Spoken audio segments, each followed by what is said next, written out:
asxaabtayda qaaliga aan jeclahay maanta waxaa inoo wadaa meel fadhi inaba caadina qurux badan lagu sameeyo ayaan u socdaa maanta.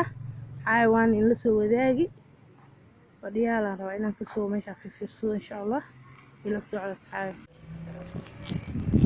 Assalaamu calaykum waraxmatullaahi wabarakaatu.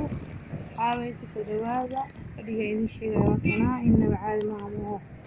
asxaabay waxaan rabaa inay isoo dooqdiin dooqaas noocaas guduudka ah fadhigana rabaa inaan insha Allah iibsado.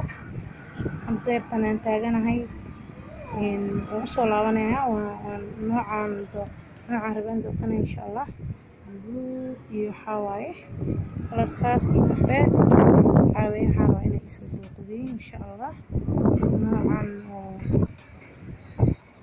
aan ka helay ani hadda aan ku haayo kalarkan guduudka ah maasha Allah tabarakallah. noocana waa noocan isagana nooca kalena cadays ka ku jira kana waa isagana cadays white ku xiga insha Allah.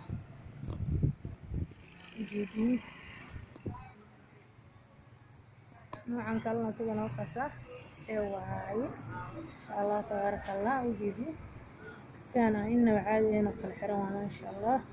والله بيعنا ونلا دمع قفك دياره imaado halkaan maasha Allah. lambarka kala soo xiriiraysiina halkaas kuuji hore intuu soo qorayaa insha Allah. asxaabay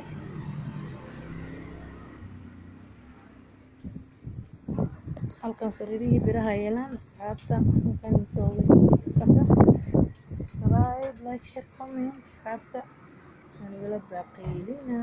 السلام عليكم ورحمة الله وبركاته.